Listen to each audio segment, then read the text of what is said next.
కేంద్ర కార్యవర్గము మరియు తెలంగాణ రాష్ట్ర కార్యవర్గము వివిధ సంఘాల నుంచి వచ్చినటువంటి ప్రజానాయకులు, కుల సంఘాలు, వివిధ కార్మిక సంఘాల నాయకులందరూ కలిసి ఈ అంబడి కృష్ణమూర్తిపై సంజీవరెడ్డి దాడి,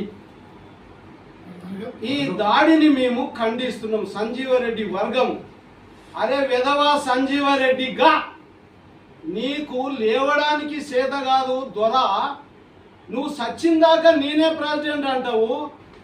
కార్మికులు వ్యవస్థలో ఎంతో కష్టాలకు నష్టాలకు గురవుతున్నారు, వాళ్ళని చూసుకునే దిక్కు లేదు.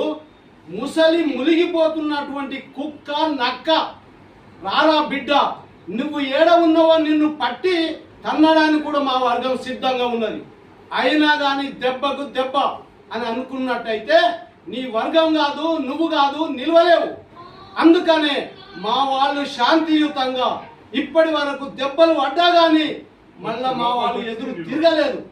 కాబట్టి సంజీవరెడ్డి బిడ్డ, నీకు 96 ఏళ్ళు వచ్చినాయి, నీ ముడ్డి కడుక్కునే చేత కాదు నీకు, నీ గోషి ఊడిపోతున్నది, నువ్వు చేసేది ఏం రాదు. నా కొడక ఇంకెన్నేళ్ళు ఉంటావురా బిడ్డ.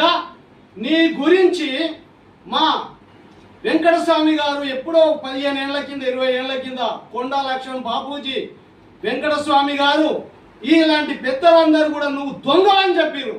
నీ వ్యవస్థ అంతా దొంగల మూట, నువ్వు చేస్తున్నదంతా దొంగల మూటకు ఏది వాళ్ళకు ఉపయోగపడేటట్టు చేస్తున్నావు.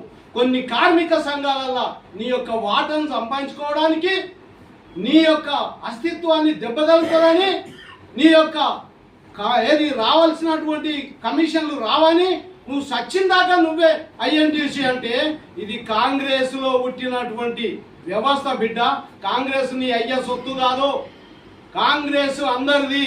ఇది ఇందిరా కాంగ్రెస్ యొక్క పుట్టిన బిడ్డ. ఇది అంబడి కృష్ణమూర్తి అంటే ఈ రోజు ఒక యువకుడు, ఆ యువకుడు దేశం మొత్తం ప్రతి రాష్ట్రంలో తిరిగి అంబడి కృష్ణమూర్తి గారి యొక్క నాయకత్వంలో ఐఎన్టీసీ స్థాపింపబడ్డది. అన్ని రాష్ట్రాల్లో ఈ యొక్క ఐఎన్టీసీ కమిటీలు ఉన్నాయి. బిడ్డ, నువ్వు ఎక్కడొస్తావో రా, నేను చీమల జగదీష్ యాదవ్ ఐఎన్టీసీ రాష్ట్ర వైస్ ప్రెసిడెంట్ గా నీకు ఛాలెంజ్ చేస్తున్నా. రా బిడ్డ, నీ వర్గం ఎవరో తీసుకొని రా, నువ్వు ఎంత మునగాడో చూస్తాము, నీకు ఎంత ధైర్యం ఉన్నదో చూస్తాము. కుస్తీలు పడదామా రా, ఏ స్థలం చేస్తావో